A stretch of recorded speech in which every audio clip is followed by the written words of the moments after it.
Everything, thank you udah video ini dan selamat datang di Mr. Sting Sawadikap. Wangi lok babi lew.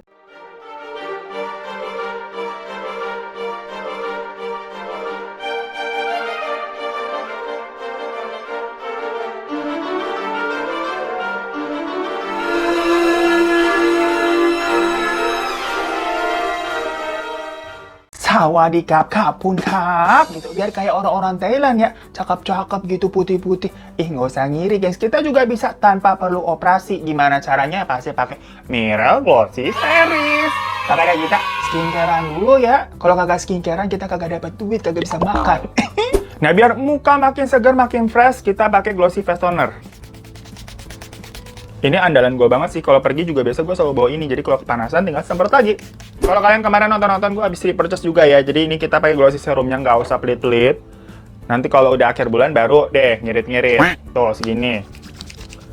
Diteter aja langsung. Nah, cepat banget ngeresapnya. Lanjut lagi yuk night cream. Kalau night cream itu yang tutupnya hitam, gengs. Nih yang ini. Tuh, masih lumayan banyak juga. Ini baru datang nih, belum lama. Kita pakai dari tutupnya aja. Ini bener-bener bisa kayak membuat kulit tuh jadi kayak halus gitu, gengs. Gue juga nggak paham deh. Formulanya bagus banget, padahal ini tuh produk lokal, tapi udah halal sama BPOM sih ya. Jadi nggak usah takut ya lo. Nah gengs, gampang banget skincareannya gitu aja, nggak perlu ribet karena ini juga produknya cepat menyerap. Jadi nggak perlu lama-lama deh, kita nggak usah males-malesan kayak aduh banyak banget stepnya, nggak banyak. Paling 5 menit juga kelar, tapi hasilnya nih bisa buat aset gitu. Biar kayak orang Thailand. Makanya kalian cobain juga deh. Langsung gercep klik order, cobain tuh. Di Shopee-nya ada di bawah linknya, atau follow Instagram mereka ini karena mereka juga buka dropshipper sama reseller. Jadi selain muka lu glowing, kalian bisa juga jadi dropshipper atau resellernya biar dapetin duit tambahan biar makin cuan. Muka glowing, duit glowing, sip!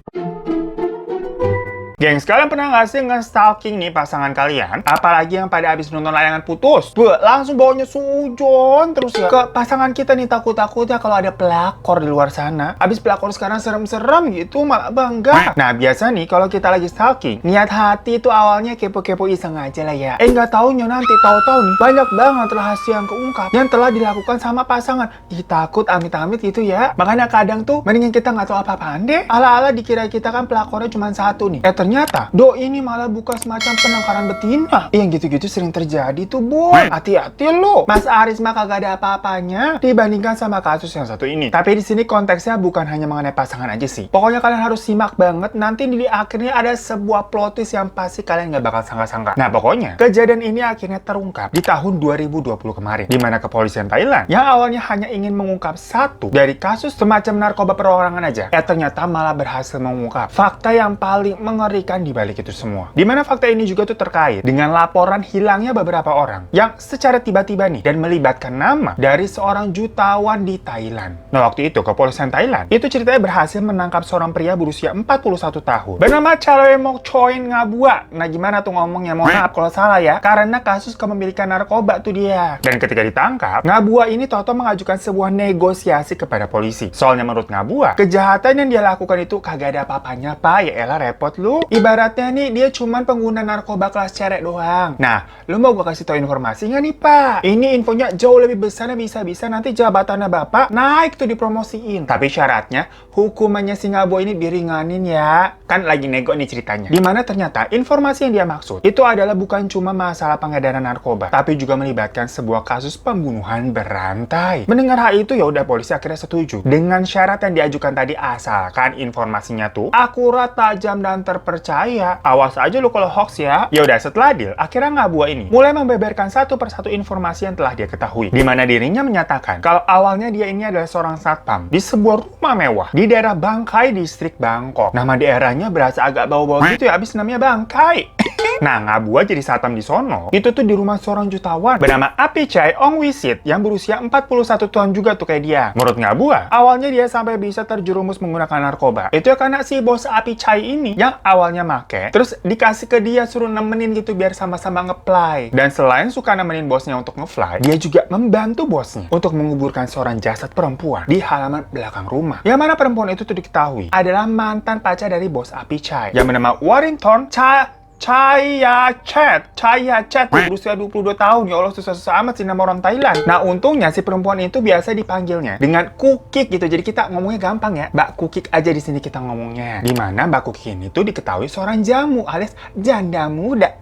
Dan mempunyai satu orang anak dari pernikahan sebelumnya. Nah, sayangnya memang pernikahan sebelumnya itu tidak berjalan mulus. Dan akhirnya dia memutuskan untuk bercerai dari suaminya. Setelah bercerai, Kukik ini bekerja sebagai model. Yang ya model ala-ala kurang terkenal lah. Kan banyak tuh model sekarang. Yang macamnya penting seksi aja udah tampilannya. Terus fotonya di motor Harley sama di mobil sport warna merah begitu kan. Yang biasa kalau lo lihat di kalender toko emas.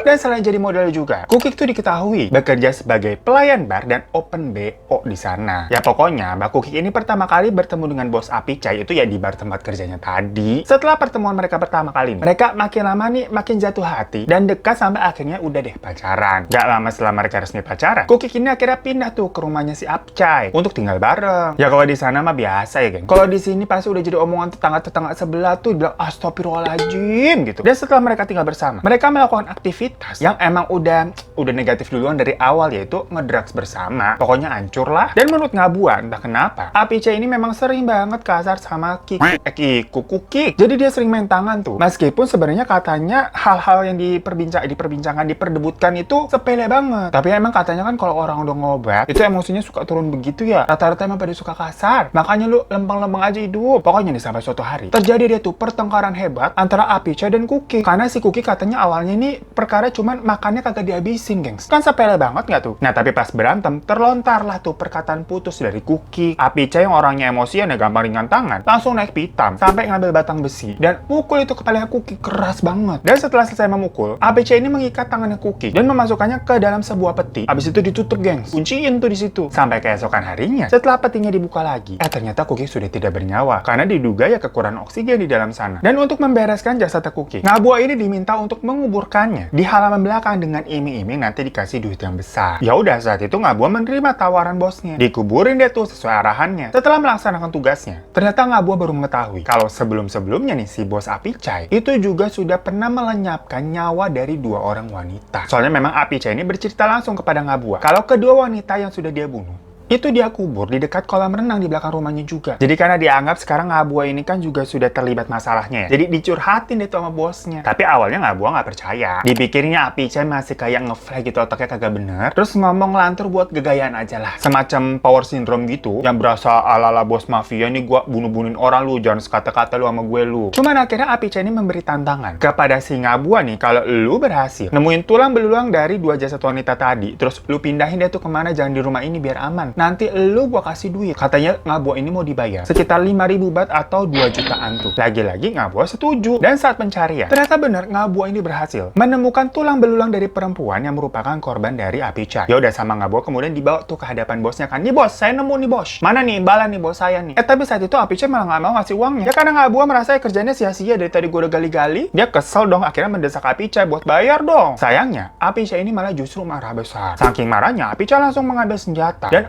menembakkannya ke arah Ngabua. Untungnya saat itu kan masih dalam efek nge-fly mabok-mabokan gitu, jadi tembakannya tuh melenceng. Jadi si Ngabua nih bisa refleks ngehindar gitu kayak The Matrix, seng gitu kali ya. Gitu drama banget gua ceritanya. Pokoknya intinya dari situ Ngabua langsung hibrid keluar, kabur. Dia nggak mau balik-balik lagi ke rumahnya bos Apicai, karena takut nanti dia dibunuh. Nasibnya sama kayak perempuan-perempuan tadi. Pokoknya setelah mendengar cerita dari Ngabua, polisi nggak langsung percaya nih, masih agak kayak lu dengerin kayak apa sih, lebay banget ceritanya. Tapi ya mereka tetap akhirnya menyelidiki tuh informasi tersebut. Karena kalau dipikir-pikir lagi, mungkin aja kali ya Ngabua ini ceritanya benar. Soalnya ternyata Apicai ini memang mempunyai catatan kriminal, gengs. Jadi Apicai ini diketahui sering banget bolak-balik penjara karena beberapa kasus yang lumayan parah. Dari mulai kepemilikan narkoba, kekerasan pada wanita, sampai yang paling absurd tuh, ada penculikan gadis di bawah umur yang pernah terjadi di tahun 2012. Jadi waktu tahun 2012 yang lalu, Apicai ini pernah menculik tuh gadis berusia 15 tahun dan membawanya ke sebuah kondominium. Nah, untungnya saat itu polisi dengan cepat menemukan mereka. Dan di sana polisi juga menemukan banyak narkoba dan beberapa senjata api. Karena itu Apicai ini sampai dihukum 5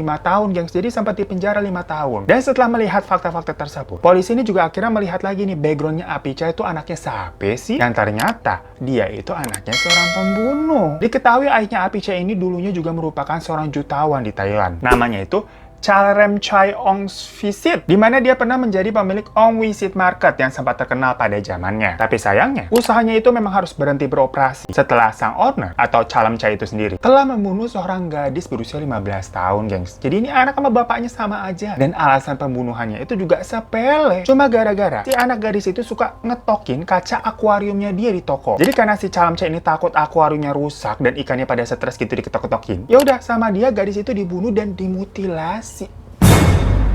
Gila nggak? Ya sayangnya pada zaman dulu karena dia ini orang kaya banget ceritanya, gengs. Yang mana hukum di Thailand itu kayak nggak bisa nyentuh dia. Alhasil dia dibebasin gitu aja. Kayak cerita di negeri mana itu ya? Di negeri Wakanda kali ya?